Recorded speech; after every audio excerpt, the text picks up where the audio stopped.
Barbados, get up. Good morning. Good morning, Barbados. Good morning. Good morning to you. Good morning. Morning, morning, morning. Good morning to you. Good morning. Morning, Barbados. Good morning. Good morning to you. Good morning. Morning, Barbados. Good morning. Wake up, wake up, wake up. Morning to you. Happy Thursday, everyone. A good morning to you and welcome to what is World Food Day here on Morning Barbados. Good to be in your early morning company.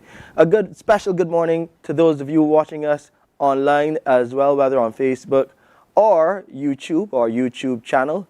Good to have you there. We always want to hear from you as well. Tell us what is happening in your side of the world, your corner of your community.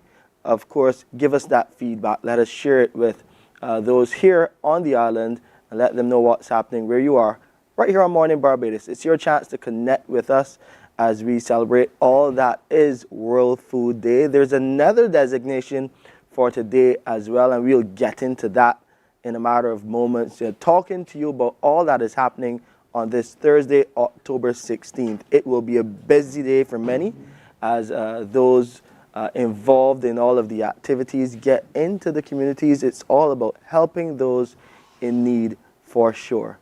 Outside will be a little warm today. It is already 27 degrees Celsius, so brace up for what could be a hot day.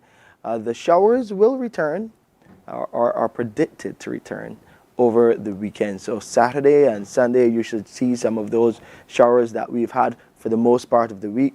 But Thursday and Friday, you could expect some warmer than usual conditions. I really can't wait till it gets into that cooler side of the year so that we can enjoy some of that cool air. Good morning to you, Anthony Smith. Hope you're having a good one. Your phone is acting up, Patricia. Sorry to hear.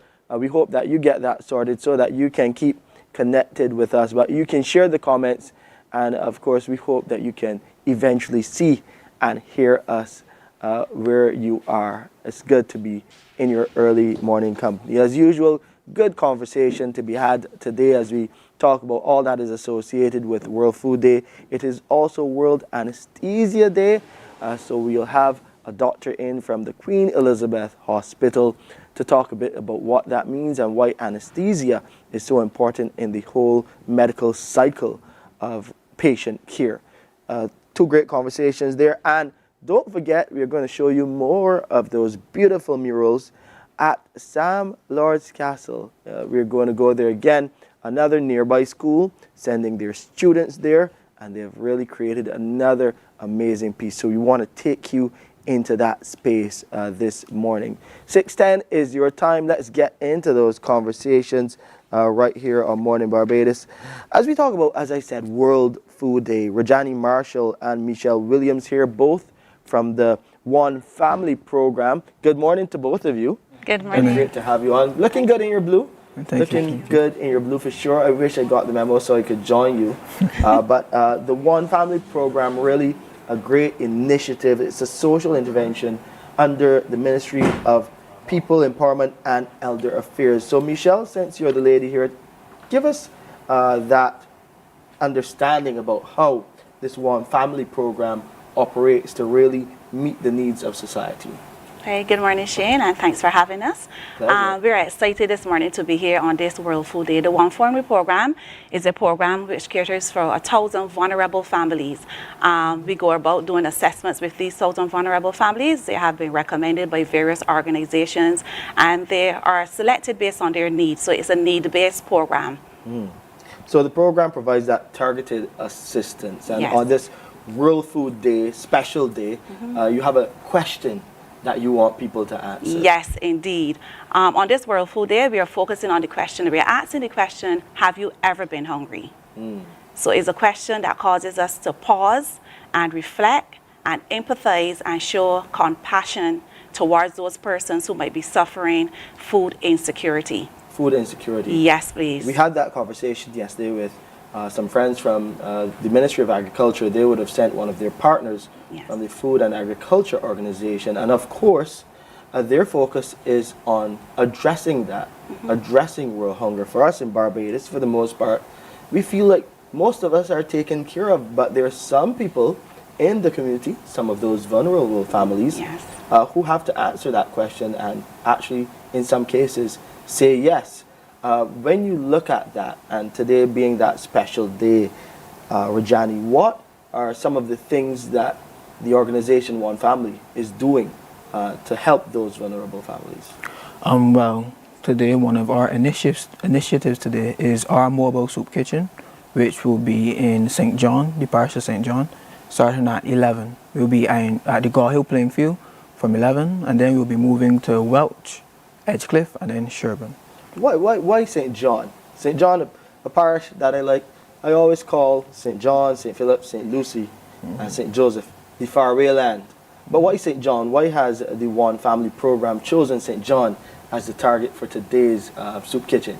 Well, there is no particular reason, but I think it plays into what you just said, the far away land. A lot of programs start and target the urban areas first, so we want to reach out and target those in those so-called far away lands first. So we can start with them and let them know that we also think about them. Okay. Michelle, any other initiatives that you're doing today as you try to answer that question? Yes. Have you ever been hungry? Yes, certainly. We're also asking on the drive today, our mobile soup kitchen drive, we're also asking persons who are more capable of providing for their basic needs to provide non-perishable items for us today. So as we go, we'll be collecting those non-perishable items today to add to our food bank. As tomorrow as well is Poverty Alleviation Day, and so we'll be having our drive-through at our office in Warrens as well. So you can drive through tomorrow and drop off your dry goods, and that's for Poverty Alleviation Day tomorrow. Yeah. But today we are also collecting those non-perishables as we go through the parish of St. John. So today in St. John, collecting non-perishables, also feeding the community with the soup kitchen, but tomorrow as well, you're collecting more perishables. Yes, please. Talk about this mandate and for those who answer the question and say, yes, I have been hungry Yes. and I continue to be hungry.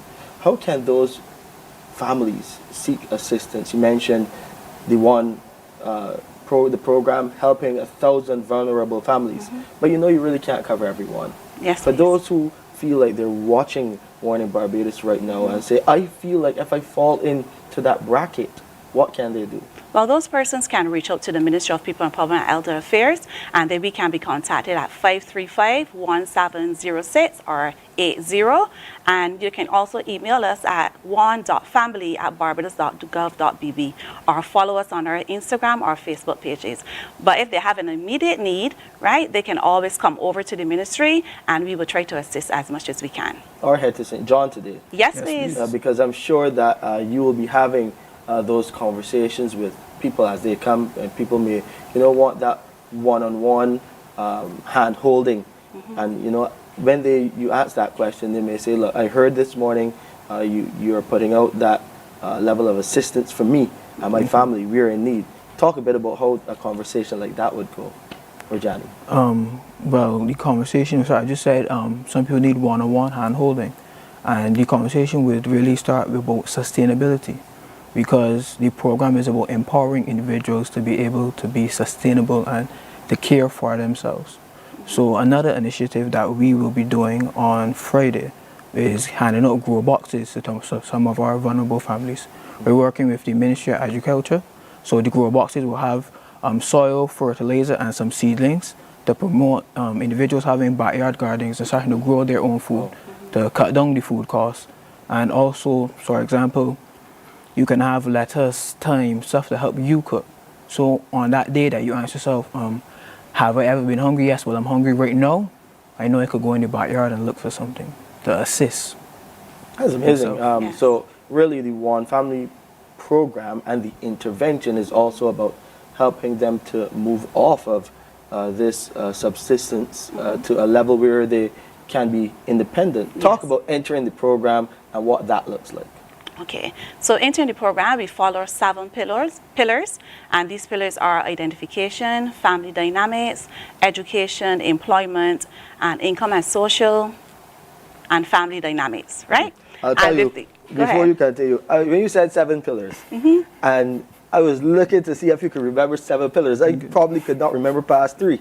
That is amazing. Yes, please. We do them every day. So We follow theory, and we follow these models that helps us to create interventions to serve our families. Wow. Yes, okay, please. so you're following these 7 pillars. Yes. All right, and you have a family in the program. Talk about some of the rounds that they go through to get them from that point where they're vulnerable to another level where they are seeking less assistance as they go through step by step, week after week. Well, if we recognize that there is the major need in the family is employment, what we will do, we put on various programs, initiatives as it relates to resume writing, etiquette in the workplace, and those basic skills that persons need when they go into the work field. So we put on those various programs which enables persons then to be more capable, to be more efficient when they go into the workplace so that they can perform at their optimum best. Anything you want to add to that in terms of what people can expect, those vulnerable families who are not on the program, who may come to you for that assistance? Yes, I'd like to add to what she said. Employment is important, but also money management. So we also have workshops on money management, and the officer assigned to you, you could ask them to help you with writing a budget and many different things. And she said something really important, family dynamics. Family dynamics plays a huge role in a lot of the issues that these families have. So solving the issues in the household and helping the household to come together and pull together resources to be able to fix the home, buy groceries, pay the light bill. These are a lot of the different things we look at because the aim is for you as a family to work together far better. Those grassroots issues that you're really helping people to manage and overcome, hopefully in time, that's a great level of support. So just that quick reminder of where we can see the One Family Program on this World Food Day. In St. John, you're starting? Yes, please. So we will be in St. John today, so please look out for us. We'll be serving up a delicious soup. We have chicken and we have veg, so we're catering for those persons who may be meat or without meat. Also, it's prepared by Chef Marvin Appleway, and so we're going to have a wonderful time. So look out for us. We would be in St. John today.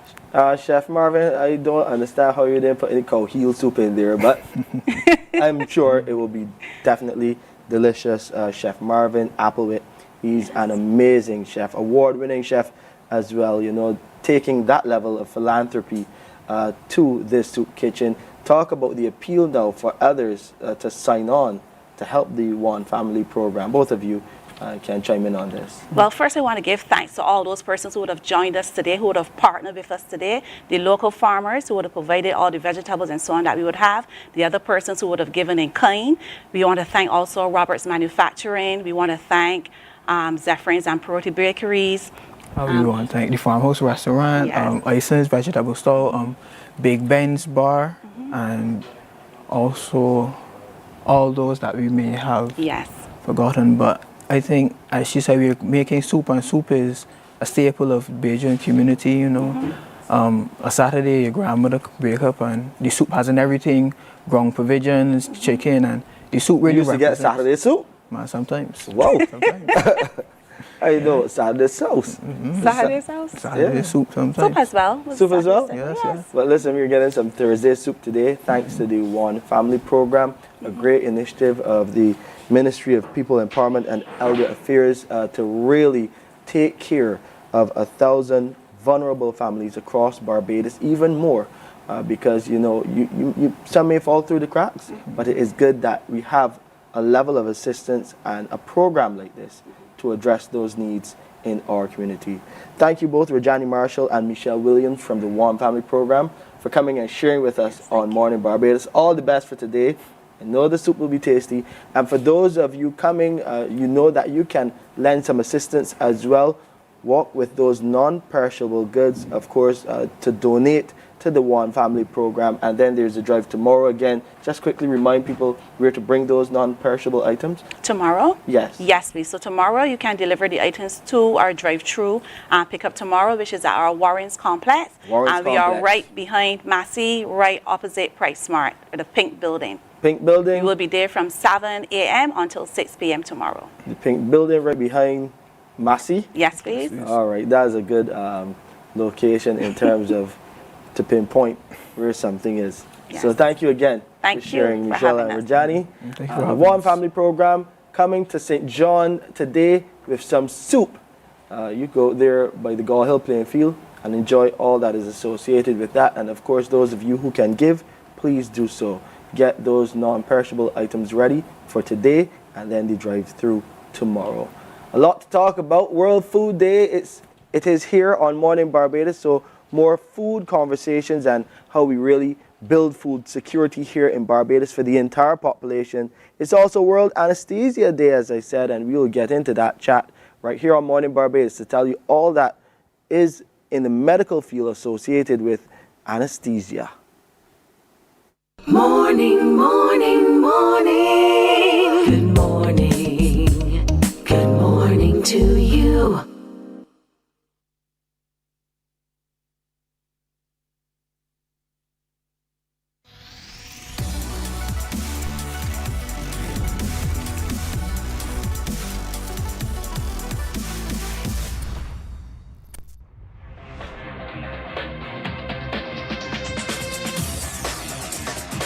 Week after week, Scold presents exciting reports and documentaries on the most varied topics of our time. Spectacular developments and innovations, lifestyle and trends of tomorrow, mobility and tourism, health news, highlights from art and culture. Each contribution grabs the viewer with extraordinary images and stories and takes him into fascinating worlds which he experiences here exclusively and up close. We're there when companies and specialists develop super satellites for a global network in space and can look behind the scenes. Scold is a window to everything that is there or is yet to come. Fly with us through time to better understand today and tomorrow. You've always wanted that. Scold, a look into the future. Our world today is not the world God wants it to be. One of the reasons, which will surprise many, is that our planet, its governments, and its peoples are all living under the weight of Satan's rule. From the beginning of mankind's existence to today, human history is the written record of what it means to live under the rule of the devil. Yet that rule is coming to an end, and what a difference that will make. Every Sunday at 9 a.m. on CBC TV 8, tune in for Tomorrow's World, sponsored by the Living Church of God. Some ask, what makes Barbados so special? We at Mornin Barbados say it's you, our exceptional youth. You are talented, resilient, and inspirational. You are the epitome of the Barbadian spirit, testing the boundaries of your creativity. If you are an entrepreneur, artist, baker, designer, author, or have done anything you think should be highlighted, email us at morninbarbados@cbc.bb. Let us show the world our exceptional Bajan youth. From the beautiful shores of the gem of the Caribbean, Barbados, home of the amazing Harrison's Cave, the tantalizing Oystins Bay Garden, our historic garrison, the indigenous road tennis, and the friendliest people in the world. We are 94.7 FM, the ultimate Bajan experience. There is a saying, you can find a Bajan anywhere. Are you a Bajan living abroad? Or do you know of one who has migrated to another country? Well, we at Mornin Barbados would love to have you or them on our Bajan Afar segment. Share your amazing stories, experiences, and how you have adapted to a new culture. Send us an email to morninbarbados@cbc.bb, and together we will travel the world.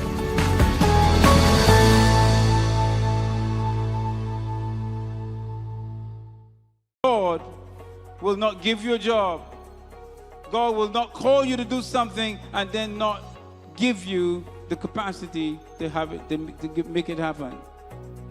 He will give you the resources, he'll give you the people, Not only will he equip you with ideas, but he will equip you with favor, as he did Nehemiah. Turn on the latest episode of Infinite Possibilities, only on CBC TV8, every Sunday at 1:30 p.m., sponsored by Covenant Life Teaching Center. Welcome to Nature's Discount, the ultimate health food store. At Nature's Discount, we have... Morning, morning, morning. Good morning. Good morning to you. 6:26 is your time. We got to big up the Lodge School this morning.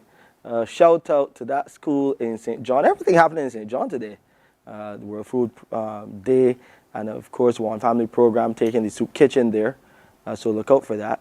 But we got to shout out the Lodge School because they've been doing great things at Sam Lord's Castle. Another beautiful piece produced by some students here on the show, and they're going to tell us all about how they went through that mural project.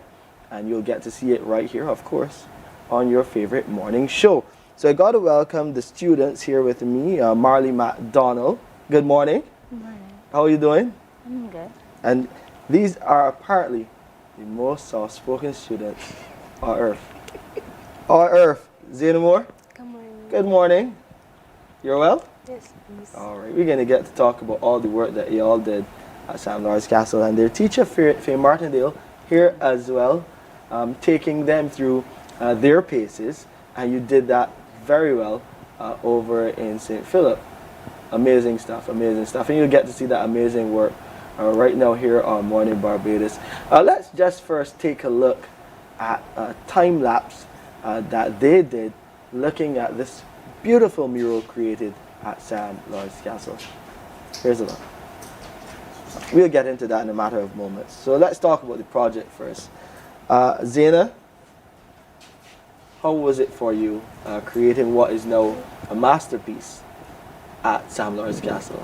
It was a good experience. Good experience? Yeah. What did you like most about it? Art is one of your favorite things to do? Yes, please. Okay, so talk a bit about your art and your style of art. What do you like about, painting and drawing, and in this case, a beautiful mural? I like all aspects of art, drawing, painting. I guess mostly designing characters. I like designing characters. Yes, please. I like anime, comic books, and stuff like that. So you know Dragon Ball? Yes, I do. I never watched it, but you never watched Dragon Ball? Wow, well, we gotta get some of those YouTube clips for you because it would help you know, especially if you like, to create anime, to do a bit more. And it's one of the best animes, I must say, ever. What's your favorite anime? Currently, I would say there's one named Gachi Akuta. If I'm saying that right, yeah, that one. Nice stuff. But anime, I like anime too. Marley, morning dear. Hi. Talk about your style of art now, and what you brought to this beautiful mural that we'll see in a matter of moments. Like what she said, I don't really have a preference. I just like art all around.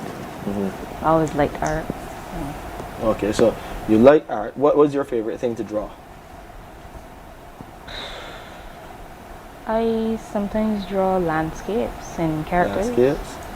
Yeah, it's like fairy tale, mystical kind of vibe. And the thing is, you have a beautiful landscape up there in St. John that would help really evoke that imagination as you look about and see all that green space. Teacher Martindale. Good morning. Good to have you on the program. Thank Talk you. a bit about the project and taking the students through those paces to help them create what is that mural at Sam Lord's Castle. Talk about the process. Okay. Well, first of all, let me just say that Zena designed the mural, so we're a little bit different from how the process other schools took. And the reason for that is because when I heard about the opportunity to do a mural, these students are CAPE students, and this formed part of their CAPE exam program, and it's done in a particular module. So there are 3 modules, and Zena, it's done in the module for creative project. So it fit perfectly into it. And I approached Zena to do the design. She did the design, and then we pulled together a team that worked on the project. It was making sure that they arrived on time. After she had done the design, when we got there, we had to tweak it a little bit because sometimes you have things on paper, and then when you actually get into the space, it had to be modified a little bit. Right. And then we set out each day what our work would be, and that's how we went about doing it. And I understand that there's one more student that we got to shout out this morning. Yes. That was involved with the project. Michaela Cox. Michaela Cox. Yes. And there were two other teachers, Miss Margaret Beale and Miss Theona Hines. But obviously, we all couldn't get here. But it was an amazing team. And it is through teamwork that we got it done. Teamwork. So everyone had a role. And we worked together to complete the mural. Teamwork makes the dream work. Let's take a look at this mural created by the Lodge School at Sam Lord's Castle. We're just going to pan it around so it includes everybody.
So while the teacher facilitates and makes sure that everything goes according to plan, all students involved in even the creation of the video, and we're going to shout out the student behind that now. Who is he? Jaden Padmore. He did that fantastic compilation there for us. All right, Jaden, big up yourself this morning, showcasing what is another side of art and really production that we see here at the CBC and on Mornin Barbados. So Zaina, you designed the mural. Talk a bit about, there has to be a story. I see Sam Lord's Castle, or Sam Lord's I should say, involved in it. Talk a bit about the story behind the creation now. Well, when we first heard about the project, I did not know anything about Sam Lord's. So when I got home, I did some research and I just put together the information. When actually designing it, I thought about it like a movie poster almost. Taking the main elements, Samuel Hallward and the ships coming in, the castle below it. There's also his family and his children, his wife, their children, and then on the other side there's his concubine slave and their children. Right. And then the reef at the bottom. So I want to know something. Is Samuel Hall Lord a good guy or a villain? And how is he depicted in your mural? A very bad guy. He's a very bad guy? Yeah. Marley, you agree?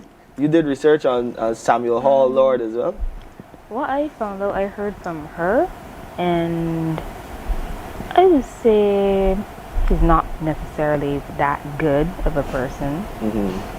You had any good to him? Any good at all? No, I don't think so. You don't not think so? from what I read. Okay. Okay. What about you? Your thoughts on Sam Lords? One or two shits you could like pass, but he did it as like a hobby. So So he was robbing as a hobby? yeah. Wow. Wow. That's the history. And it's good to see that, you know, the students also, while they're painting and creating a story, telling a story and bringing it to life, they also do research and learn a bit more about the history of Barbados, and in this case, Samuel Hall Lord. Talk about making that connection with the mural and the work that they do at Cape. Yes, there is research all the time. You have to pick a project, you have to do research, you have to do all of the groundwork in terms of materials needed. And what has changed with Cape is that for the creative project, students do not have to necessarily take it through to completion. But fortunately for Zaina this year, she has been able to do that. In previous years, you used to take it to completion. Now students are only required to do a proposal. So she has not only done the proposal, she's actually done the project. And that is, kudos should go to Errol Griffith for coming up with the idea, which then enabled us to use our vacation to complete the project, because we spent 4 weeks doing this in the vacation, to Wyndham Sam Lord's Castle for providing the materials. Because as you can see, doing a project of that scale, you need quite a bit of materials. Indeed. So that was a fantastic collaboration between the school and the community that served everyone. So Zaina basically has completed the project. She has taken it from the idea to completion. And history is important. This shows you how important it is to engage students, make it meaningful for them, so that they can, something that seems like that's old, because people tend to say, history that's gone, I'm not interested in that. And this brought it to life for them, and they were engaged with it. So they can now speak with authority about Sam Lords and the project. It enabled us to even become closer. I could hear their voices more, and that was a lovely thing. But the Cape program, as I said, it has 3 modules, and it was just one module that we worked on. And I hope it inspires, like Marley now has to do her creative project. So she helped Zaina on her creative project, but she still has hers to do. And all of the other students in the class. So each child comes up with a concept, and as I said, Wyndham having this and Errol Griffith having this idea, it provided one student with that opportunity to work on one part of their module and complete something for their SBA. Marlene, what do you think you want to work on as your SBA, as your project? Not something as big as a mural, but I do have a plan. You got a plan? You don't want to reveal it for us here at Mornin Barbados, or you don't want to tell the rest yet? Not yet. Not yet? Alright, I'll let you save that. In terms of connecting with other similar hotels, organizations, other entities about doing this, making that connection with what is the real world, lessons learned in terms of history, and also facilitating the students in meeting the demands of Cape. Is that something that you think can be ongoing instead of just in a one-off? Definitely. If it's a fantastic initiative, as I said. It enabled us to, because of the time it was done, we were approached earlier in the year, around March, and because it was so early, we were able to I was a little bit hesitant because people approached before, and I'd mentioned it to students, and then they never came fulfilled it. But this one went through, and I like the fact that Wyndham didn't only do one school, they did 6 schools. They were going to do 8 schools, and for each school the materials were provided. It made it easier, so we didn't have to have that headache. Where you're going to get these materials from. It was provided. And it would be fantastic if other hotels, other businesses saw that as something that they can do. This is helping to feed into the educational system, helping our schools, our children to do good. So we'll be hearing more positive stories like this. And our children are doing a lot of good things, And there's a lot of talent amongst our students. Zaina and Marley, you've done some amazing work here. The one other student who was on the project, Michaela. Yes. Shouting you as well, Michaela, this morning. And the gentleman who shot the video for you, Jaden Padmore. Yes. Good morning to all of you. Congratulations, well done. Great to see the work that you have done here, bringing it to life. And as you said, you learned a lesson as well, that Sam Lord's, who the castle is named after, he's one for the history books, but it wasn't necessarily the best of people, but he brought to life a story that can tell to others coming up under you. So really lot of lessons learned, and we hope that this can generate more interest in giving other children the opportunity to do similar projects. Faye Martindale, thank you so much for sharing with us this morning. We also had Zane Moore and Marley McDonald, 2 students at the Lodge School in the art program, doing big things. We're waiting to see what Marley now will bring to the stage. Well done, children. Well done, students, and well done, teacher. Appreciate your time here on Morning Barbados. Feed into this kind of initiative as we also celebrate World Food Day. It's World Anesthesia Day as well. We have a doctor coming up to tell you what anesthesia is all about and why it's so important to medicine. More on that, and at 7 we have our news right here on Morning Barbados.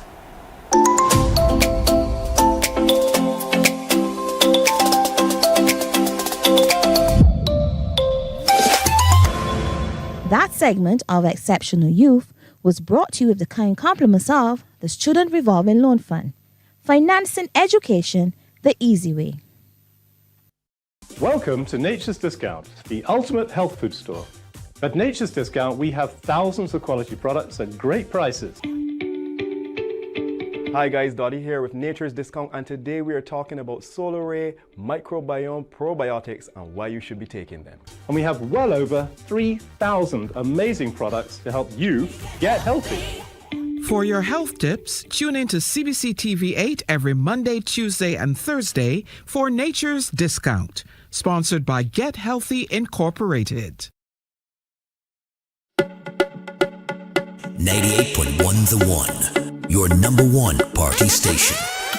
With an audience from 18 to 40, we keep you engaged, energized, and entertained. Choose 98.1 FM, The One.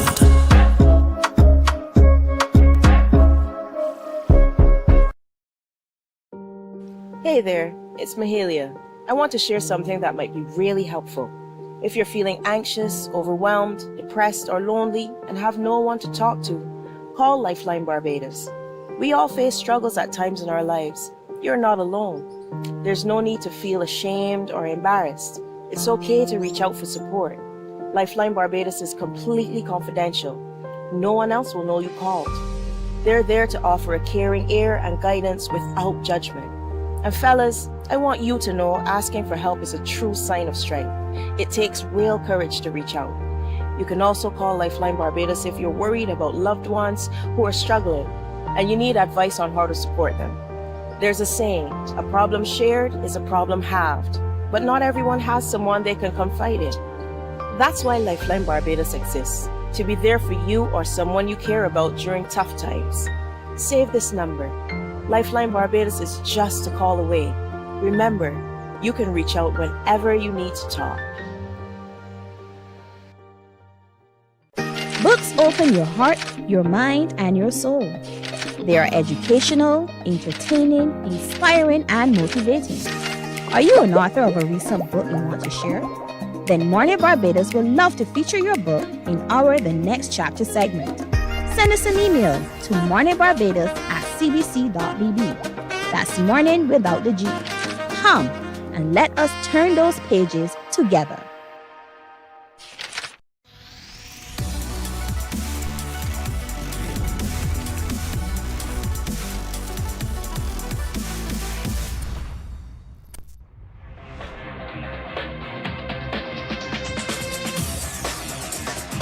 Week after week, Scold presents exciting reports and documentaries on the most varied topics of our time. Spectacular developments and innovations, lifestyle and trends of tomorrow, mobility and tourism, health news, highlights from art and culture. Each contribution grabs the viewer with extraordinary images and stories and takes him into fascinating worlds which he experiences here exclusively and up close. Morning, morning, morning. Good morning. Good morning to you. You know, here on Morning Barbados, we like to prepare you for the weekend, all of the activities happening as we get into a number of big shows, and we're rolling into Independence nicely as well. Not Christmases yet, despite you may hear some Christmas music on some radio stations. We're going to Independence first, and the Spirit of the Nation show, we're preparing for that as well. So we have the zonal talent shows happening. This week, we're going up north on Saturday, October 18th at the Coleridge and Parry School.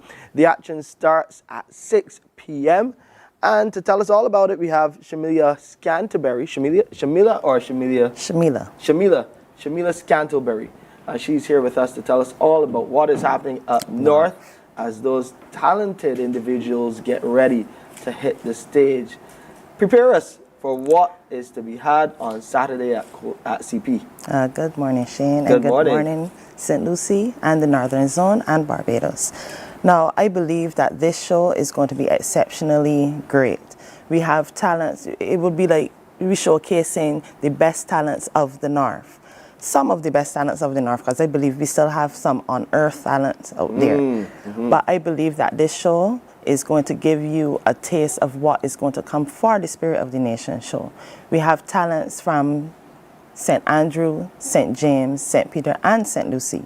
St. Peter have 4 talents representing them, and among them are a group from the Coleridge and Parry School, a girl group.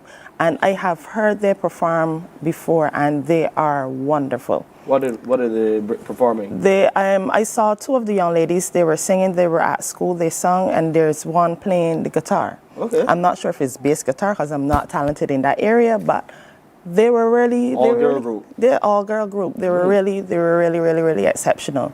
And for St. Lucie, their talent with Mr. Pompey, who was in 2022 the most outstanding attendant, but before he was also an ambassador, most outstanding ambassador. He is doing spoken word, and that is something I did not know he had the talent for. So to see that this show is bringing out all of these talents, it is very wonderful to see that. And to see the other parishes, I did not get the chance to see St. Andrew, but I heard the young lady is very talented. So I would like everybody else to come out so we can get this going, so we can showcase what talent we have in the North, not just St. Lucie, but all of the North. And you mentioned unearthing, like the gentleman there in 2022, he was doing one thing, and now he's switched it up. Yes. He's bringing his spoken word talent to the stage. How do you help identify and hone some of that talent that is being unearthed up north? Okay, so once they let us know they have talent or they want to pursue something, there are workshops that they go through. CICS hosts these workshops where they have, like, let's say mentors. There's Natalie Burr and TC who usually mentors some of these talents. And you say CICS? Yes, Community Independent Secretariat, yes.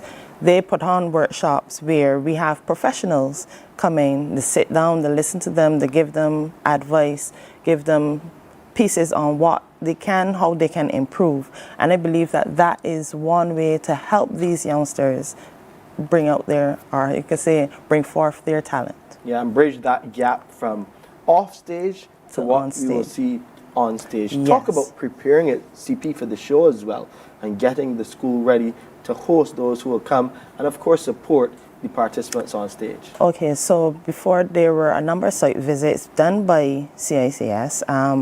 They would go around the school to see where would be the best place, the best venue, where the lighting would go. And I believe that they did the best job on that, where you have the different talents. So, you know, you will have the different lighting, the different sounds, and different scene settings. Yes. So this year at Kojan Paris, I believe that it's going to do great for these talents that we have. Yeah, it's good to see the youngsters, and not only youngsters as well. Talk about the age groups involved. Yeah, the age group, as I said, we have St. Peter. Representing St. Peter is the all-girls group from Kojan Paris. And I believe that those girls range in different ages. They're not all the same age. And then we tap into, for St. Lucie, we have J.C. Moore, who is, I think she is 18, around that age group. She was a student of the Frederick Smith School. And Tony Pompey, he is, as I said, he is a teacher at Sealers Primary School now. So you know that age group, he's up there in the age with them. And then we have the younger age group. So we have a different set of ages, and I believe it brings a different type of energy to the stage. Yeah, variety. Variety is the spice of life. So you'll get to see the northern spice of life being brought to the stage. So you got to get there on the 18th. That is this Saturday.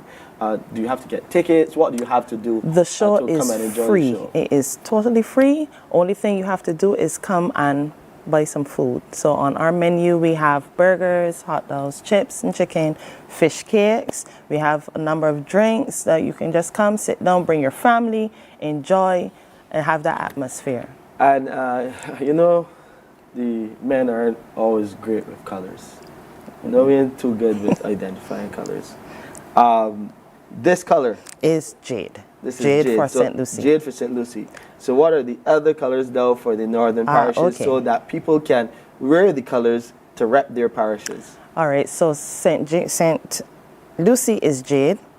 St. Peter is Which lime is a shade green. of green? Is a shade of green. I believe the best shade of green. And St. Peter is lime green. Very green. close to yours. Okay. And so I would be repping St. Peter this morning. I can bring you a jade shirt. I can bring you a jade shirt. All right. St. Andrew is forest green. This is the just a shade darker than this plant you have here. So jade, lime green, forest green. Yes, and here we're going to change it up a little now. You see, we were all in the greens. And St. James is electric blue. Electric blue. Electric blue. Okay, so just fading into... Yeah, I think that we may have to change St. James to match the northern zone and find a shade of green for them. Yeah. I think we can do that. Yeah, I'm surprised actually. I thought, you know, I know the north.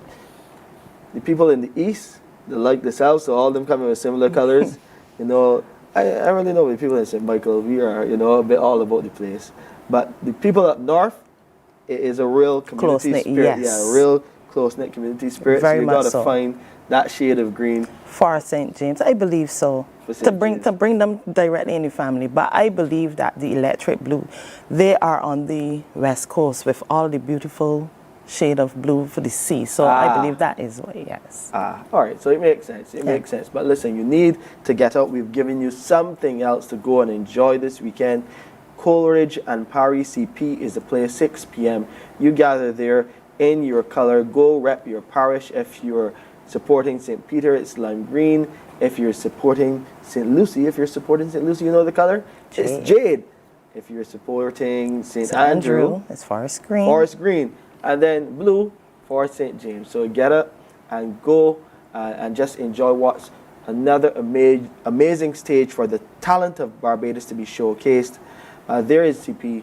It's all about the Spirit of the Nation zonal talent show for the North. Anything else that we need to know and look out for as we get ready to see all that's being brought to the stage?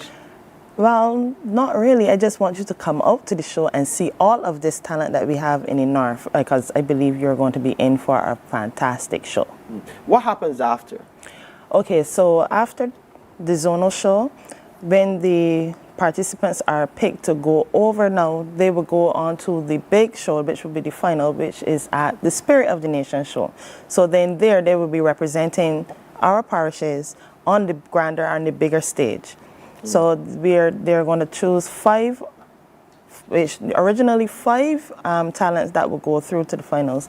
But as I said, St. Lucie only has 3 talents representing them this time, and St. Peter has 4, St. James has 3, and St. Andrew only has 1. So as I said, those talents, they're going to be great. So they're going to go forward, and I think that on the greatest show, they're going to do well, and exceptionally well they're going to do. Yeah, and getting them ready for the big stage. I'm really looking forward to it as we roll nicely into another season of Independence. So all the best.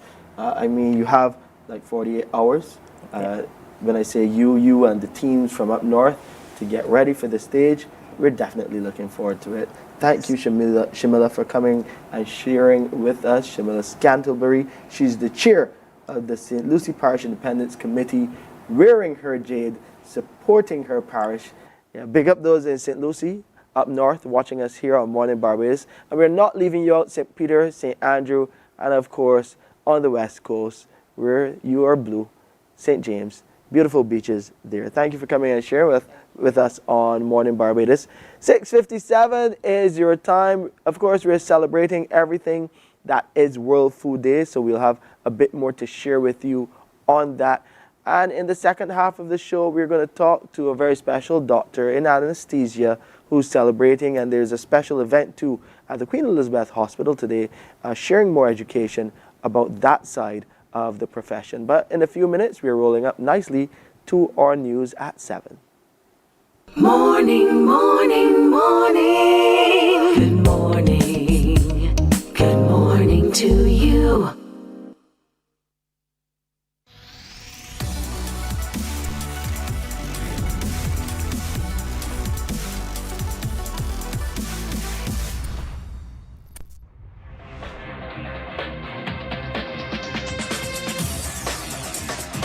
Week after week, Scold presents exciting reports and documentaries on the most varied topics of our time. Spectacular developments and innovations, lifestyle and trends of tomorrow, mobility and tourism, health news, highlights from art and culture. Each contribution grabs the viewer with extraordinary images and stories and takes him into fascinating worlds which he experiences here exclusively and up close. We're there when companies and specialists develop super satellites for a global network in space and can look behind the scenes. Scold is a window to everything that is there. Morning, morning. Good morning. Good morning to you. 7 o'clock, time for your Morning Barbados news. Barbados and its Caribbean neighbors are stepping up efforts to protect public health policies from corporate influence. That's why health experts, policymakers, and civil society leaders are gathered here in Barbados for a major regional conference on addressing the actions of private sector actors that contribute to non-communicable diseases. The meeting, organized by the Healthy Caribbean Coalition in partnership with PAHO and the WHO, the World Health Organization, the Pan American Health Organization being PAHO, highlights how corporate marketing and trade practices are shaping health outcomes. Deanza Roberts has more on this story. Attending this meeting are officials from governments, civil society and international partners. They are examining how corporate activities, from the marketing of unhealthy foods and sugary drinks to alcohol promotions targeting young people, are undermining public health across the region. Senior Minister of Health and Wellness, Senator Dr. the Most Honorable Jerome Walcott, says while companies profit from the products offered, they are destroying lives. Industries producing tobacco, alcohol and sugary drinks no doubt contribute significantly to the GDP and employment, yet at the same time their products drive disease and can cause premature death. As a consequence, while these industries may appear to boost short-term revenue, their long-term effect is devastating. NCDs drain health systems, reduce productivity, and hinder economic development. He is urging Caribbean nations to be bold in prioritizing people's health. We, smaller and development states, must therefore act boldly, recognizing that public health must come before profit. This meeting represents an opportunity to strengthen governance, coordination, and accountability. We must develop our own public health playbook, one that anticipates and counters corporate tactics with strategic collective action. Governments and health institutions must establish and enforce strong conflict of interest safeguards. Meanwhile, the Healthy Caribbean Coalition has reaffirmed its support for states in the region, noting the need for policies. Its president is Dr. Kenneth Connell. Across our region, we have witnessed firsthand the impact of commercial determinants of health. We've seen tobacco industry interference in public health policy making, aggressive marketing of ultra-processed foods and products to vulnerable groups like our children, and persistent challenges in implementing front-of-package nutrition labels across CARICOM. These examples underscore an urgency and the urgency for our work and the importance of protecting our health policies from undue influence. The three-day meeting builds on the 2023 Bridgetown Declaration on NCDs and Mental Health, which called for stronger governance and transparency to protect policy integrity. Organizers hope the discussions will result in concrete regional strategies to ensure that public health remains a top priority. Deanza Roberts, CBC News. Barbados is now in a better position to forecast weather events, particularly hurricanes. This is a result of information recorded by an ocean glider, an unmanned underwater vehicle used for ocean science, which was deployed 10 kilometers offshore in July.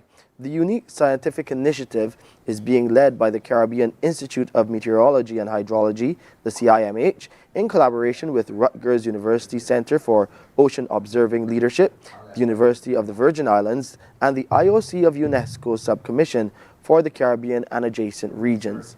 CIMH Principal Dr. David Farrell says information from the glider has shown there is fresher water at the top of the ocean while there is more saline seawater at depth. He was speaking at the CIMH's Husband St. James headquarters, where information recorded by the glider was shared and discussed with students. And so this understanding this variability is extremely important, as Scott pointed out earlier, for hurricane prediction, but it's also important, for example, for fisheries. It's important for a number of different things. And so I think having that understanding really improves our decision making and our governance activities for the oceans in this part of the world. Meanwhile, distinguished professor at Rutgers University, Scott Glenn, says the data collected by the glider during its 3 months at sea will be used by relevant stakeholders for various reasons. The data that we collect from the gliders for the hurricanes is then reused by all different communities across the Caribbean for other activities like the fisheries work or the storm surge work or any of those other sargassum, the forecasting of where that sargassum is drifting to. All those groups will benefit from this same data. Mm-hmm. It's critical that we support the hurricane forecasting. That saves lives, it protects property. But then there's so much economic value as a benefit of having these vehicles at sea. The Institute of Chartered Accountants of Barbados fully supports the free movement of CARICOM nationals across the region. The regulatory body made this known during a media conference to launch Accountants Week at the Radisson Aquatica Resort. Trevor Thorpe has more. ICAP President Damien Skeet left no doubt about the organization's position regarding the free movement of people. Now let me just be clear that ICAP fully supports the broader objectives of CARICOM Single Market and Economy, CSME, especially professional mobility. However, he says, as the statutory regulator for accountants, ICAB has identified several critical issues in the CARICOM Single Registration of Professionals framework, which deserve close consideration before implementation. Our focus remains threefold. One, safeguarding ICAB's role as the national regulator. Two, addressing inconsistencies in practice standards across CARICOM. And three, protecting public trust in the accounting profession. This framework, as it stands, could impact auditors and some accountants, though the full scope and timeline are still being determined, as there needs to be a consensus from all members of CARICOM before the regime can be implemented. He said ICAB has formally communicated its concerns to the Ministry of Energy and Business, the CARICOM Secretariat, and the Barbados Ambassador to CARICOM. The ICAB official acknowledged that it has been a busy year, but together with partners, they have established a modern secretariat and their new member management portal is now ready. He also praised the CEO and her team for successfully bringing this project to fruition. This platform delivers a modern, convenient experience that will enhance communication and service to our members. Before year-end, ICAB will also launch a mobile app, and early next year, our new public-facing website will go live. Please do look out for this, because it will serve as a vital gateway for engagement with you, the public. Accounting company Grant Thornton is a gold sponsor of the conference. Director Chantal Liebert, while committing to continuing support of ICAB, told the gathering Accountants Week should show them the way forward in a new age. I think it's very important for us to see as accountants where we have to go, where the standards are pushing us to look beyond the debits and credits and focus on the impact that we are having, and also to look at the accountants that are coming into the profession and continuing to entice them into the profession, because I would love to retire. Right? So with that, I want to basically give our support to ICAB, continue to support to Accountants Week, and make a firm commitment to see you all there. Accountants Week 2025 will run from November 1st to the 8th and will include a students' forum. Trevor Thorpe for the Business Report.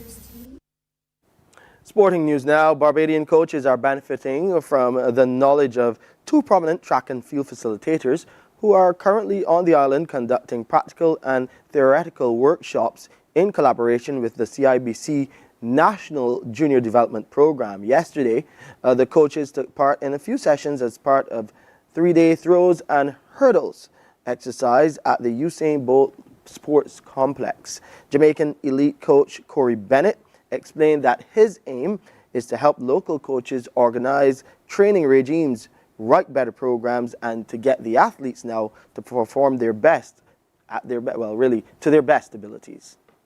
I think sometimes we coach in a vacuum, and sometimes we coach not knowing what and how to get the end result. When everything really is scientific, So the loading process is important to the coaching, and hopefully I can help with that. It's going to be hard to get everything across to coaches in 3 days, but as I said, I'm hoping to stay in touch. I'm hoping to be back, and it's a great country, and just to help somebody else so that they can help somebody else. So, I'm just hoping that they can get something from it. Meanwhile, USA Track and Field Level 2 coach Jermaine Jones says he's excited to share some information on improving local athletes. This is a great opportunity to share how I build athletes. And I say build, but it's more teaching than anything. I think I'm a teacher. So over my years, over 2.5+ decades, I've figured out a way that has worked, that has trained and built athletes in every throwing discipline: shot, discus, javelin, and hammer. And it's just a great opportunity to be able to share what I've learned with someone else who's just as interested and wants to grow. And that's it for news and sports. You'll get more news coming your way at midday right here on CBC TV 8, and then at 7, CBC News Night. We'll take a break. When we return, it's all about World Food Day. We celebrate and continue to celebrate the occasion. We'll be sharing some nice food with you, but it's also World Anesthesia Day. We'll tell you all about what's wrapped up in that here on Morning Barbados. Don't go anywhere. Morning, morning, morning. Good morning. Good morning to you.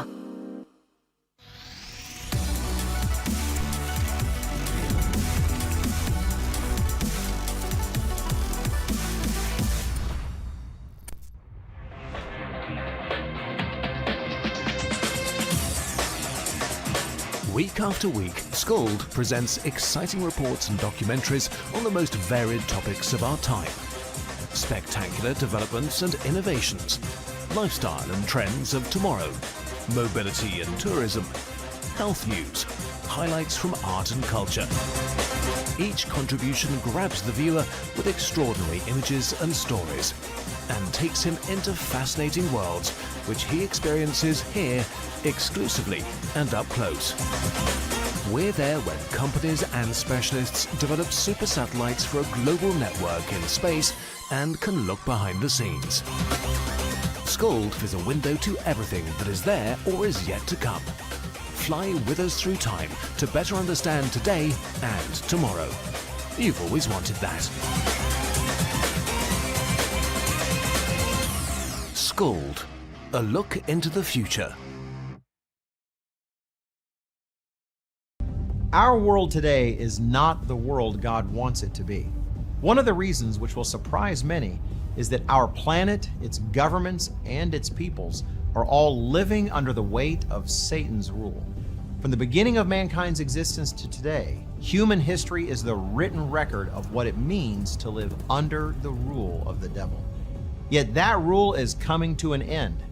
And what a difference that will make. Every Sunday at 9 a.m. on CBC TV 8, tune in for Tomorrow's World, sponsored by the Living Church of God. Some ask, what myths? Morning, morning, morning. Good morning. Good morning to you.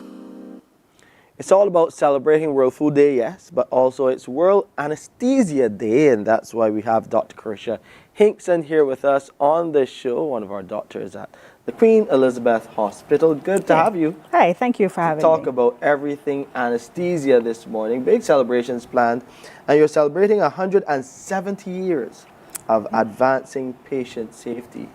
Absolutely. What does that mean for you as one of the professionals involved in the field? Oh, thanks for that question. So it's very exciting for us. We've started in this particular profession with very basic things from herbal remedies, and now we are in a fantastic era of science and technology, being able to advance the science so that we're able to offer some amazing things to our patients, from not being put to sleep at all, but still being completely comfortable, pain-free, and having a chat. To everything else that we offer. I was going to ask, what does anesthesia look like in terms of delivering that patient care in 2025? And you say not always having to put people to sleep, but still not, they're comfortable and they're not in pain either. Yep, that's correct. So we're fortunate to be in the age and stage of advancing medications, advancing technologies, that we're able to facilitate many more surgeries with just some parts of the body being completely numbed and unaware of what's going on. The patient can be resting, at regular sleep, or completely knocked out, as we might say, and still be able to get their procedures done, be comfortable, be safe. So it's a good thing for us to be able to come this far in so much time. And it's one of those facets of medicine that is really fascinating. It's really interesting. Talk a bit about the study of anesthesia and why it is so important in the medical cycle in making sure that our patients are cared for. Absolutely. I think one of the major things about anesthesia is that many people do not recognize how far-reaching our specialty goes. And I'm really pleased and excited about this World Anesthesia Day theme, anesthesiology in health emergencies, because we're given the opportunity to be able to show our medical colleagues all across the healthcare diaspora that we're able to provide more than just putting the patient to sleep, more than just passing gas. We are able to provide emergency management counseling. We're able to do our perioperative services. We're able to transition from our elective uncomfortable state to a state where if we become resource poor or more resource poor, we're able to action and be able to coordinate emergency efforts while continuing to keep that level of patient safety and patient care. So we will span from the preoperative, where we will see patients, flag anything that might be not quite right with them, see if we can optimize them as best we can, all the way through to critical care if, Lord forbid, they need advanced care, for example, ventilation, support for their heart and other organs. We're able to provide that as well, and everything in between. Is it a study of medicine where you see a lot of the young interns and doctors getting involved, or is it a subspecialty that after that initial study that they are then involved going forward in their career? That's a good question. So it does tend to wax and wane according to the groups. Like currently we have quite a few of our 4th and 5th years in medical school, and they're very excited to move on to explore an anesthesia career. But then we do have others that perhaps explored other specialties before, emergency medicine, surgery, and then while they were rotating through anesthesia as part of their programs, they decided to make a switch. Right. So it is one of those things that, once you learn more about it, you either find that passion for it or you decide, okay, I respect you, but I will move on to other things. So all of the interns have a bit of rotation, a bit of a taste for what anesthesia is all about. Yes, they do. They do, from medical school stage. So from 4th year in medical school. And then, yes, they can get the opportunity, especially a little bit after internships. Once they understand a little bit more about medicine, they can come and rotate through with us again. Okay, so you have a special meeting today at the main auditorium at the Queen Elizabeth Hospital. Yes, we do. What is that about? And is everyone invited, or is it just for the medical fraternity? All right, good question. So we are having our celebrations in the auditorium, like you said. It will be hybrid, so it's in person. We do expect most of our in-person attendees to be medical professionals, and I mean for the full gamut of the health professionals. So my allied health professionals, I expect to see physiotherapists there, my dental team there, my sports team there, along with, yes, our other medical doctors, our nurses, our anesthetic aides, or orderlies. I want all of our medical fraternity to be there. But I do encourage the public, if they want to join on by Zoom, that they can. Forgive us, most of our talks will be pitched to the healthcare fraternity, but if you're able to follow, I do think it's a good opportunity to learn more about anesthesia and what we do and what we provide for our community. What are some of the common misconceptions? And we'll share the Zoom link, hopefully, on that Facebook or YouTube feed, so that those of you who are interested can get connected. What are some of those common misconceptions with anesthesia and the practice? All right. So one of the first would be that we're not doctors. So while there is a very rich practice of certified registered nurse anesthetist in the Americas, in the US, and in the UK, we don't have those in Barbados. So people assume that we're the nurse, we come and we give them a medicine and then we leave, which could not be farther from the truth. We are involved from even before you're in the operating theatre, absolutely with you throughout. We are specially trained not only as doctors, but then we go on to be specialists, and some of us subspecialists for a particular area, particular surgeries that are high risk, and then we provide that care to you. We also obviously are under the umbrella of education. So I'm also a lecturer in anesthesia at the University of the West Indies Cayfield campus. So we do kind of spread both our skills in education. We have a simulation specialist, as well as, multiple subspecialties. So I think I would like my public to know we don't just kind of give you a medicine, walk away and come back. We're there with you the entire time to make sure that you're safe and alive as best we can and as comfortable as possible. Yeah, and the thing is, once you're dealing with surgery, anesthesiology has to be involved, or some element of it. That is some correct. element of it. Yep. And there are some other specialties that are not. Yeah. And then you have the doctors and the team in anesthesiology. And as far as that practice is concerned, it's not only doctors. You have anesthetic aides. Talk about some of the professions associated with anesthesiology and direct some of those young people out there who are possibly thinking of a career, and this could be a career path for them. Direct them about some of those careers and where they can go. Okay, absolutely. So we have our physician anesthesiologists, which can be our general anesthesiologists or subspecialized. We have our anesthesia aides or technicians, and they will manage all of the equipment that we will use on our patients. So we'll make sure that they are safe, that they're appropriate size, the right type, etc. If there are any things that are not quite matching, they will make sure they're there. We then go on to our anesthesia assistants. We don't have yet in Barbados, but I hope to be coming soon, where they're essentially a physician's assistant, but strictly for anesthesia. We then have our nursing anesthesia. So from the certified registered nurse anesthetist, again, not practicing in Barbados, but in many of our sister Caribbean islands, they do practice. And then we have our nurses associated with perioperative care. So that's another avenue that they could be interested in. So we do have quite a few things that they could come, get a feel for it, have a listen, and see if it's something that you could get more information on. So what is a day in the life of Dr. Carisha Hinkson like? What does that day, not this morning, not today. Today is a little different for you. A little bit. But tell us, what is a day in anesthesia like for you? Okay, so deep breath first. Yeah, it truly depends on the day. It's a very early start. The truth is our day probably starts from the night before. We review our patient notes for the patients that are coming up for the day before, the next day.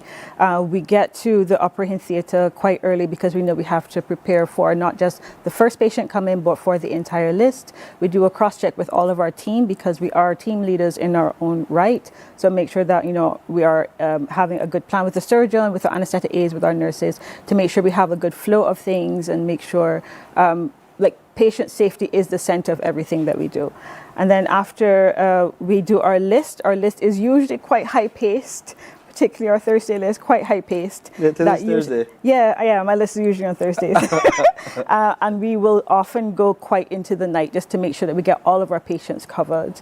And then at the end of that, we just make sure that everyone who had surgery today is still doing well, that their pain is optimized, and then go home and probably grade some undergraduate papers for anesthesia before, doing my other job, which would be mothering and just being a partner. Listen, it isn't, well, that's intense alone, and then you add that long list to it. You're doing some great work. Kudos to you. Hear what is happening at the Queen Elizabeth Hospital in terms of the number of surgeries that are done on a daily basis. Sometimes there is a backlog. Yes. But we try to clear it. The Queen Elizabeth Hospital tries to clear it as best it can. But continue the good work, and happy World Anesthesia Day. Appreciate it. Thank you very much. Celebrating under the theme Anesthesiology in Health Emergencies. Anesthesiology in Health Emergencies. And again, if you want to get connected and find out a bit more about the profession, those of you students watching, before you head out to school this morning, you can connect. We'll try to share that link so that you can connect with that forum. See if it's something that you're interested in. I always say it wasn't for me, but maybe it will be for you. I mean medicine, because you really got to salute those doctors, nurses, and all of those in the medical fraternity. It's a lot of work, a lot of dedicated service, and a lot of hours. Yes. Many hours dedicating yourself to the study of medicine to make sure that we safeguard the lives of those persons who come through the doors of the Queen Elizabeth Hospital and other medical facilities right here in Barbados. Thank you, Dr. Carisha Hinkson. You'll get to see her and hear more from her later today at that forum. That's correct.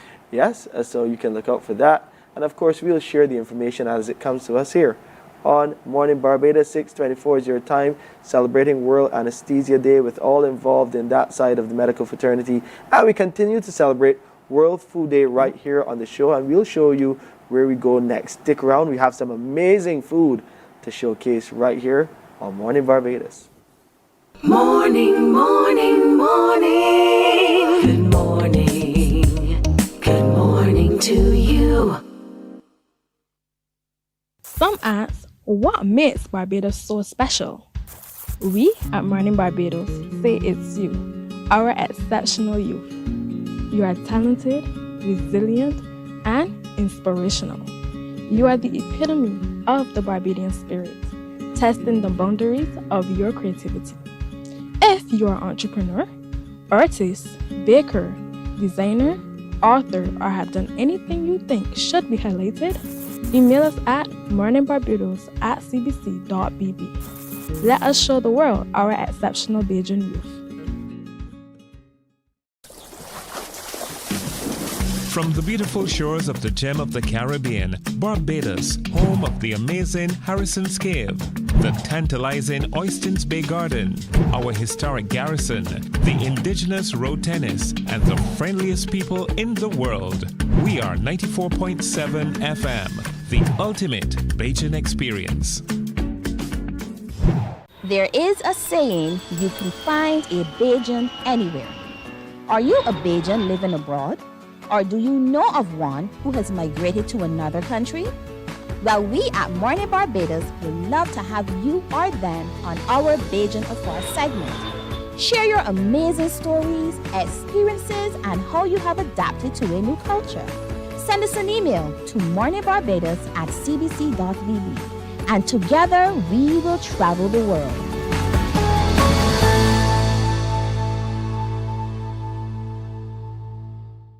God will not give you a job. God will not call you to do something and then not give you the capacity to have it, to make it happen. He will give you the resources. He'll give you the people. Not only will He equip you with ideas, but He will equip you with favor, as He did Nehemiah. Turn on the latest episode of Infinite Possibilities, only on CBC TV8, every Sunday at 1:30 p.m., sponsored by Covenant Life Teaching Center. Welcome to Nature's Discount, the ultimate health food store.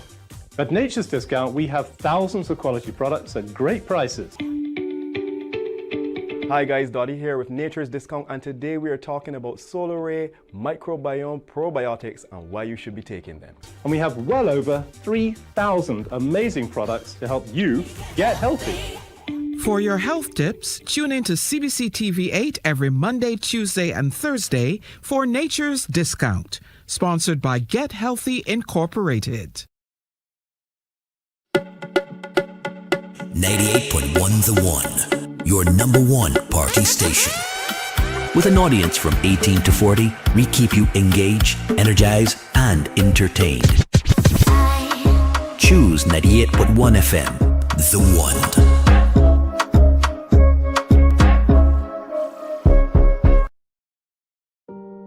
Hey there, it's Mahalia. I want to share something that might be really helpful. If you're feeling anxious, overwhelmed, depressed, or lonely, and have no one to talk to, call Lifeline Barbados. We all face struggles at times in our lives. You're not alone. There's no need to feel ashamed or embarrassed. It's okay to reach out for support. Lifeline Barbados is completely confidential. No one else will know you called. They're there to offer a caring ear and guidance without judgment. And fellas, I want you to know asking for help is a true sign of strength. It takes real courage to reach out. You can also call Lifeline Barbados if you're worried about loved ones who are struggling and you need advice on how to support them. There's a saying, a problem shared is a problem halved, but not everyone has someone they can confide in. That's why Lifeline Barbados exists, to be there for you or someone you care about during tough times. Save this number. Lifeline Barbados is just a call away. Remember, you can reach out whenever you need to talk. Books open your heart, your mind, and your soul. They are educational, entertaining, inspiring, and motivating. Are you an author of a recent book you want to share? Then Mornin Barbados would love to feature your book in our The Next Chapter segment.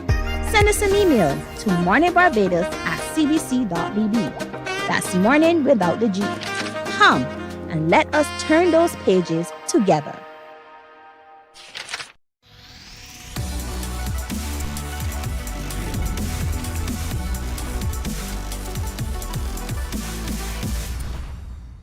Morning, morning. Good morning. Good morning to you. And suddenly food appears and I'm getting really hungry now. very, very hungry. All of the food that you're about to see here on Morning Barbados is compliments of the BADMC. Really good looking, healthy food. And I'm hoping that we'll get the thumbs up from our dietitian now joining us on set. So let me welcome our friends from the Barbados Diabetes Foundation.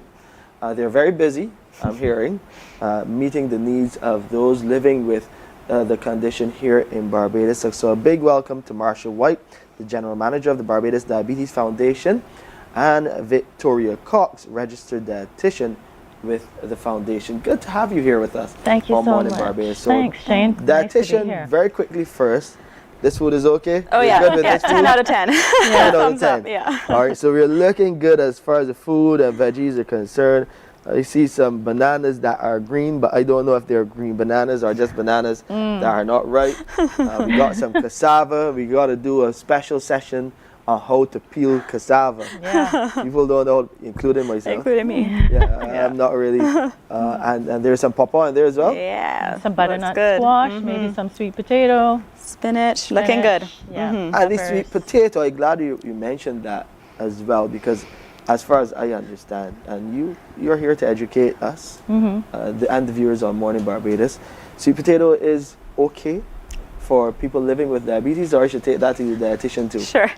A sweet potato is absolutely fine for persons living with diabetes. In fact, I would say one of the most commonly already known anecdotes that people will come at me with is that they've already heard that sweet potato is ironically better for them than English potato, just because it has what's called a lower glycemic index, a bit more fiber. So yeah, it's a bit more blood sugar friendly compared to English potato, so to speak. And So full of Victoria- nutrients. Yeah, Victoria will be giving us a lot of tips this morning, but Marsha, great to have you on. You run the facility. Talk to us about the work being done by the foundation, especially as we celebrate today, World Food Day. Well, we have a comprehensive diabetes management facility in the Maria Holder Diabetes Center for the Caribbean. That's in Warrens. And we provide holistic treatment for people living with diabetes. So we treat the whole person, not just the disease. We have our registered dietitian. We have diabetes specialists, doctors, nurses. We have technicians that do preventative screening. So we offer preventative screening and vascular screening, heart screening, and eye screening, which is really, really important. If you're living with diabetes, you want to make sure that you're managing your condition and making sure that there are not any complications that are quietly creeping up on you, making sure that things are dealt with before it becomes too late. So we have our facility, but in addition to that, we do a lot of work in the community. In the last month or so, we've begun launching a water filling station campaign in collaboration with the Church of Jesus Christ Latter-day Saints and Hydrate Caribbean, that's Newport Water. We've got a big goal to render the last remaining secondary schools in Barbados without access to clean, cold water. 13 secondary schools, which is a big number. Great work. But what's really, really exciting about that is we're not just putting in a water filling station. We're actually giving all of the students reusable stainless steel water bottles to keep the water cold. And we're also doing an education component to this campaign. So we're not just throwing the grenade and running. We're actually going to stick around. We're going to work with the PTA for each school. We're working with the students. We've established a water ambassador program there, and this is all about creating behavior change from a young age, trying to develop healthy habits from a young age, and drinking water is really, really key. Not just choosing water over sugary beverages, but staying hydrated. Yeah, and that's where it was going next. You're really promoting the water and drinking water, staying hydrated. Absolutely. In this manner, because the other option, as you mentioned, those sugary beverages, sugar sweetened drinks are not so good, right, Victoria? That's right. I would say sugar-sweetened beverages are the bane of my existence, and anybody who's had the, I hope to say, pleasure of sitting in my office would know that that's the one area that I am very much a stickler for, and I consider everything a sweet drink. If it has sugar in it, I'm calling it a sweet drink, and we fight very hard, well, to promote alternative options and to understand, just how much sugar is in a sugary beverage. So a point we would often make is to say if it's something with a label, turn it around, look and see how many grams of It sugar. should have a label though, if it's being sold. It commercially, yeah. Yes, As it should opposed have to, sort of buying like a natural juice or something On the road. casually will not have a label. Right. But yeah, anything commercially Is that a concern for you though? Those beverages? It's fair because you have to protect our population. Those drinks, those sugar sweetened drinks, you can taste the sugar in them. Yeah. Without a label. Yeah, they can be even more insidious, obviously. I think it's just, from an education perspective, because I'm not, out there saying that, especially if somebody is selling like a natural juice and they say that it is unsweetened, that may even be the case, but the fact is it is still going to be quite high in natural fruit sugar, and specifically if you are someone living with diabetes, that is very much still very capable of spiking your blood sugar. So it's just kind of an education thing, because obviously there's an association between something being natural and something being good for us. But just because something may be healthy in one sense, like fruits and natural fruit juice, doesn't mean it's ideal specifically for blood sugar management in those living with diabetes. So Victoria, got to help our diabetics out there. What should they stay away from? Some of the do's and the don'ts. Oh gosh. Okay. Let's see. My big heavy hitters, I suppose, would be back to the drinks. So pretty much I do recommend the ultimate goal being to avoid drinking anything with sugar or added sugar. It is quite limiting, but people get really creative. So obviously you have your water, you can do sparkling water or soda water, got to check the sodium. But then any type of tea, get wild with the tea bags, cool it down, make it iced tea, do your bush tea, your herb tea. Lemons, cucumbers, and water. Infused waters. Yeah. I take my hat off to the hardcore people out there who drink their Mobby bitters unsweetened, Wow. Kudos to them. And then, looking in terms of what you're actually eating. So, we talk a lot about healthy food. What does that really mean? We're generally referring to, when you say healthy food, you typically mean things of high nutritional quality. So whole foods like we see in front of us, right? Things that are not maybe packaged or highly processed foods, so they don't have all the added sugars, fats, sodium, things like that. So as much as someone is able to access or be around whole foods, that's what we would want to prioritize. Lots of veggies, lean proteins. Starchy foods, those are the types of foods that are going to digest into glucose and affect your blood sugar, your sweet potato, rice, all ground provisions really. And so portion control is going to be key. Portion size is very critical. Foods, yeah. Portion size is very critical. Keep the starches on the plate, and I think I can speak about this. Keep let that be the smallest portion, the veggies. Right. And no, we're going to talk about something else. I'm going to come back to you, Victoria, on that. I'll stick a pin in the veganism side of things, those vegetarians. Marcia, talk about what's coming through the doors. You mentioned something earlier in terms of helping people to prevent what could be a worsening episode and saving them from places like the accident and emergency department. So you really have to take care of yourself, and you're helping people to do that at the Diabetes Foundation. Absolutely. So we have people coming in at all stages. People do come in just to get a diabetes consultation because we are advocating that anybody really over the age of 35 should be having a diabetic screening every year. And people generally do physicals on a yearly basis, but you want to make sure that you're looking at criteria such as your HbA1c, and that's a simple blood test that takes about 5 minutes. It's not painful at all, and 5 minutes to get the results. A little prick, and that can tell you whether you are totally normal, whether you are pre-diabetic, or whether you are actually living with diabetes and maybe didn't know it, because we can't do anything about a disease or a condition unless we know we have it. Yeah. And we can advocate that people do all the right things, eat well, exercise, get sleep, manage stress, all of those things, but you still are at risk once you're getting older. Age is actually associated with an increase in what we call insulin resistance, and insulin resistance in its extreme is type 2 diabetes. So we have people coming in to come and get tested, then we have people coming in. We have a program in collaboration with the Ministry of Health and Wellness. It's a 6-month polyclinic program, a public program that the Ministry of Health and Wellness pays for. You get referred from the polyclinics to come in, and you get the full suite of services. You have your consultations with your doctors, you have your foot screened, you have consults with the registered dietitian, which is probably one of the first places that you start, because you can start changing your habits from the very next meal. And we know that type 2 diabetes is very much influenced by what you eat. And you know, then we have people coming in at pretty advanced stages. Yeah. So we have to treat those with acute foot problems. People who come in with cuts that haven't healed.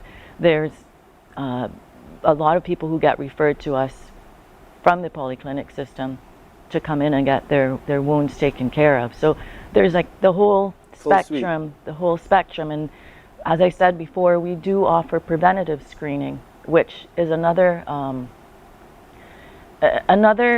area that we also advocate for, that people should be coming in once you're over the age of 65, for example, or if you are a smoker, or if you are overweight. Come in and have a vascular screening. Come in and have your retinal screening. You got to encourage people to come and have those checks done, so you can go to the polyclinics and you could be referred to the Barbados Diabetes Foundation for those checkups. Just tell people how they can get connected with the Barbados Diabetes Foundation. How can they find you on socials and probably a contact number as well? Sure. Well, I'll start with the contact number. It's 417-0305, and you can make an appointment on your own. We see private patients, but we also, as I said, have this public patient program where you would be referred from the polyclinic. So there's 2 pathways to come in. We have a website there. It's the BarbadosDiabetesFoundation.org. Right. You can also look up the Maria Holder Diabetes Center for the Caribbean. You'll find us there too. And then, of course, we have our socials. So we have our Instagram, the Barbados Diabetes Foundation, and that will also link you to our Facebook page. Yeah, so you see there are many ways to connect with the Barbados Diabetes Foundation. Marsha and Victoria are doing some awesome work, really helping. We want more prevention. We want to see those in that pre-diabetic stage go the other way, back to living a normal life, but you have to do it, and you have to make an investment in yourself and invest in doing what is better for your body. Great to have both of you on this morning. You need to come back to share more of the great stories. Is our time up already? Apparently. At the Barbados Diabetes Foundation. I really want to talk about some more food with you, Victoria. Before you go, very quickly, one piece of advice to help us better take care of ourselves and avoid some of the sugar in our diets. One quick piece of advice, gosh, I would in a way be kind of vague and say don't delay making change. I think healthy eating falls on a spectrum, and people have this gold standard idea of what's absolutely the perfect image of a perfect healthy meal, and they think if they can't achieve that, they don't even bother doing anything at all because it seems so far away. And I think adding one small veggie to the plate, deciding not to fry something, deciding to cook from home, like small changes add up to make a huge impact. So don't delay. Don't delay. And on this World Food Day, you've been hearing from Victoria Cox, registered dietitian, and of course Marsha White, the general manager at the Diabetes Foundation, Barbados Diabetes Foundation. You all need to make a more regular appearance here to help all of those. We would love to. You need to have the information here. There are many Barbadians living with diabetes, many pre-diabetics as well. We want to help people move in the right direction to a better and healthier lifestyle. Thank you for coming in. Thank you so much on this World Food Day. And thank you again for your contribution to the Queen Elizabeth Hospital as well. We'll take a break. More to come on this World Food Day as we speak with our friends from the BADMC. Morning, morning, morning. Good morning. Good morning to you.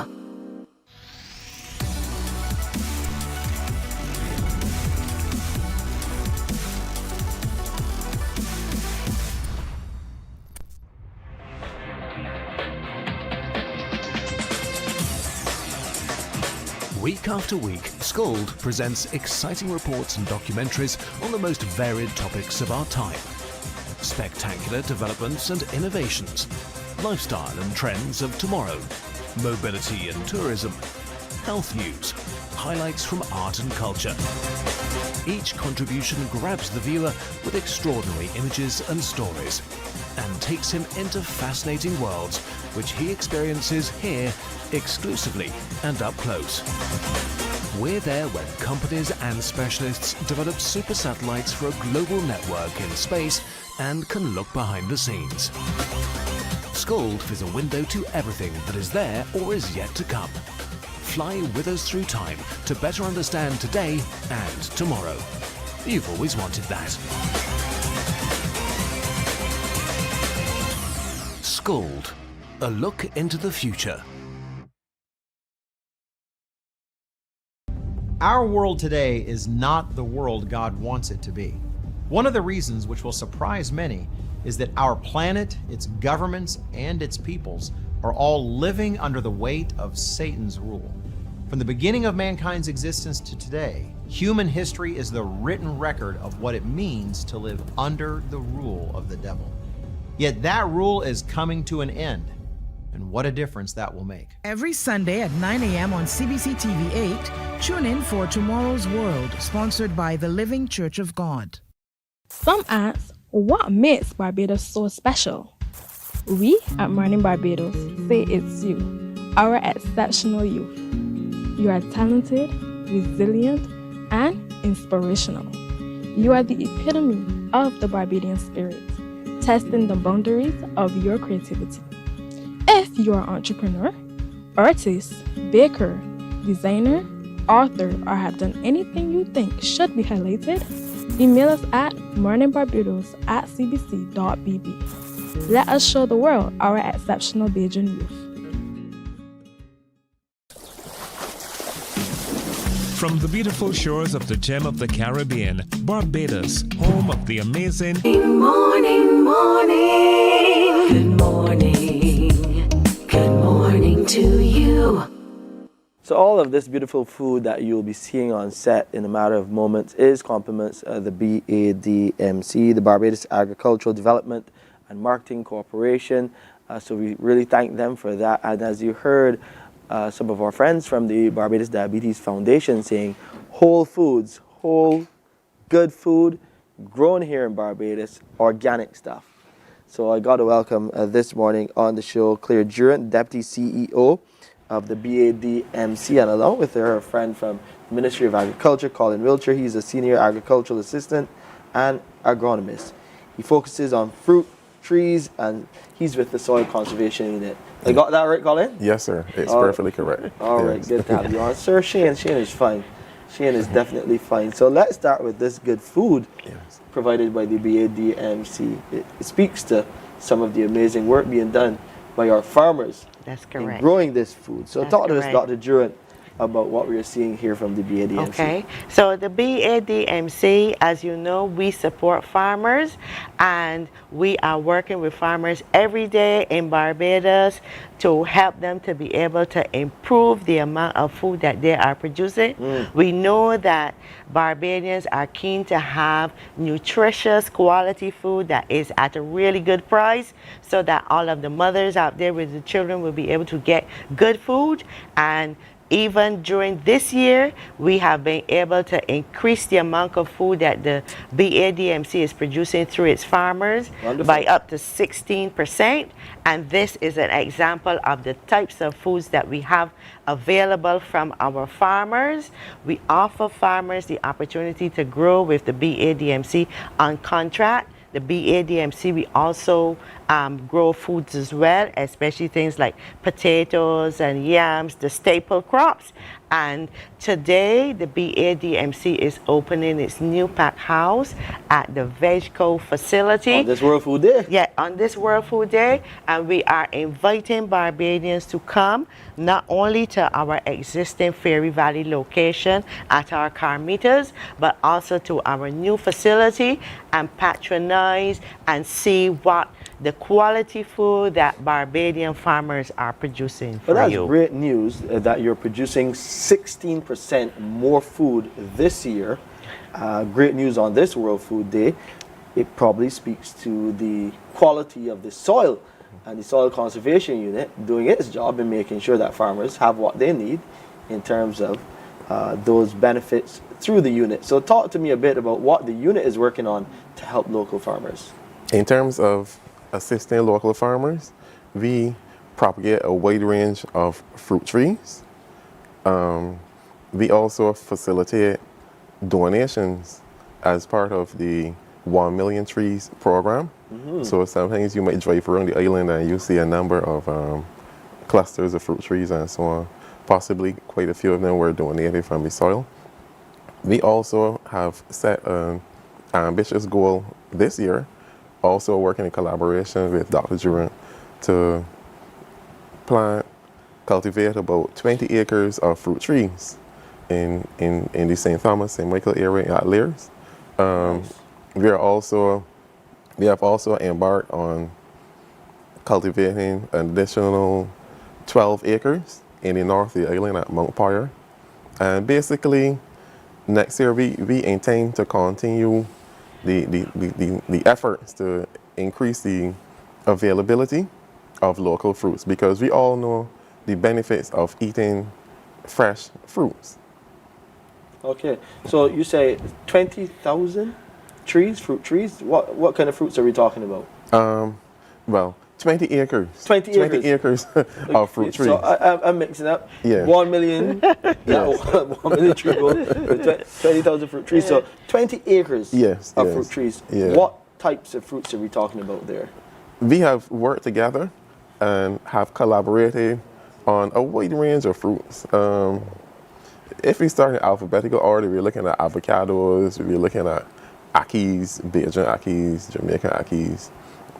We're also looking at some of the more unusual plants that would not generally be available locally, such as Brazilian nuts. I know, for instance. Brazilian nuts? Yes. Okay. Yeah, they actually grow in Barbados. There are a couple of trees in Barbados, not very many. But the thing is, the average person who does not know what the tree looks like would walk past it and not be aware that this is actually a Brazilian nut. We have a couple of them at the Soil Conservation Unit in St. Andrew. Yeah, we're expecting to, plant them around the island.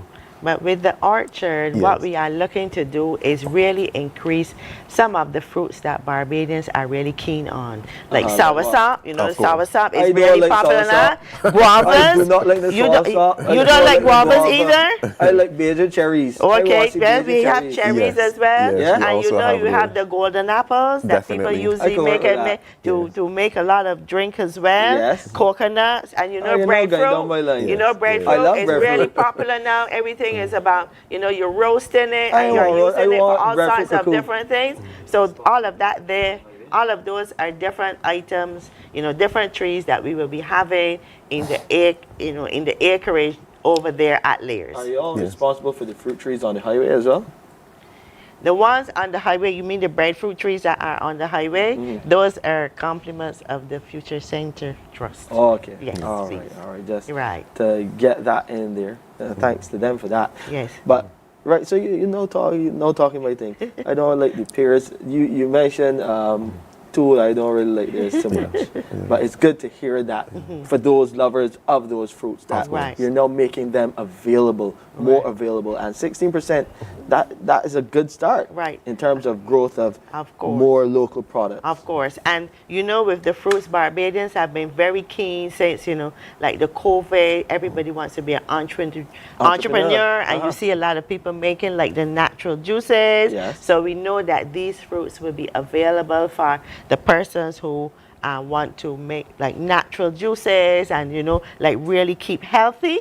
And the BADMC, we also produce the Carmitas products, which are the Carmitas flours, the sweet potato flour, the cassava flour.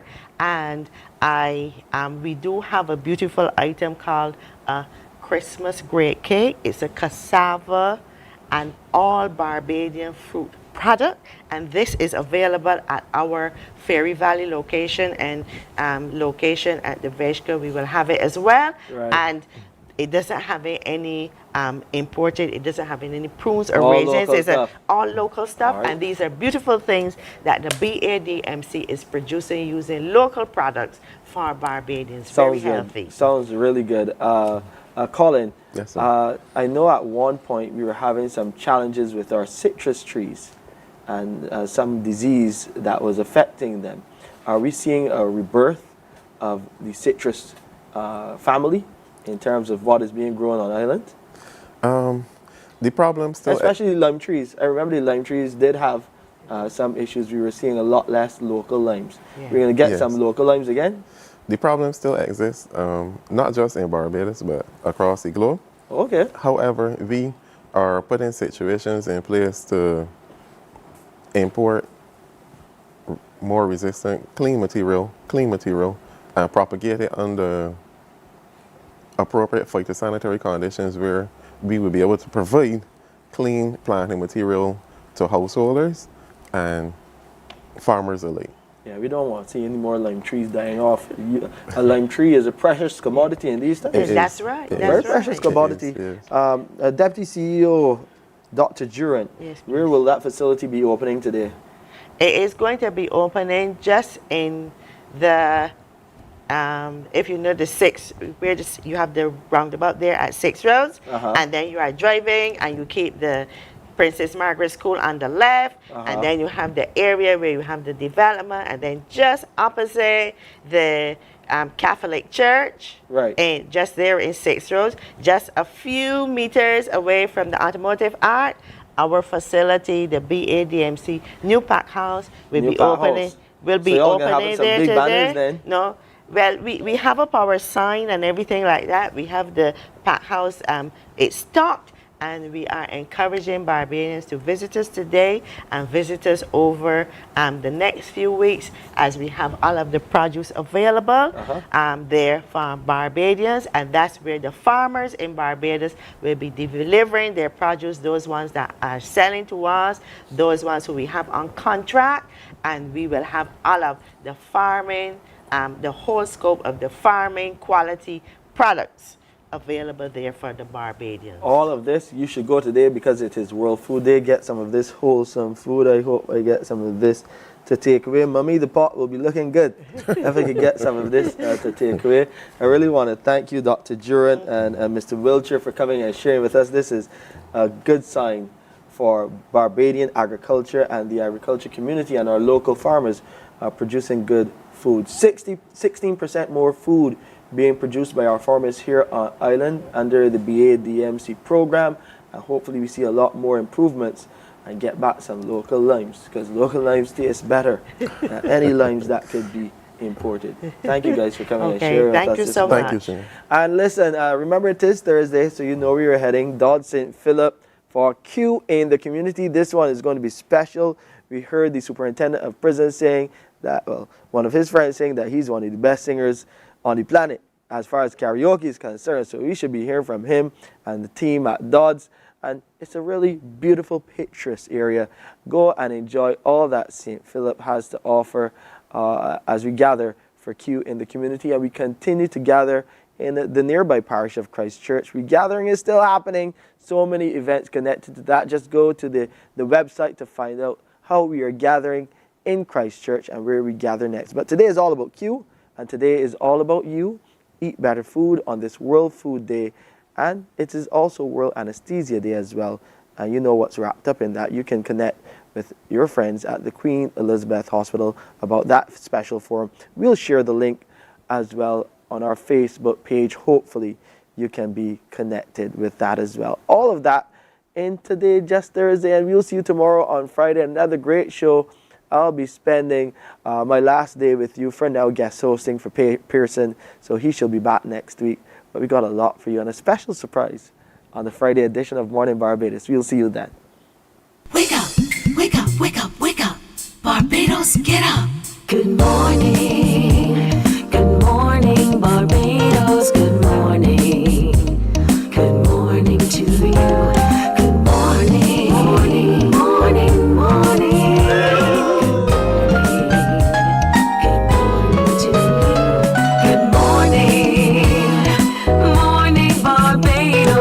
Good morning.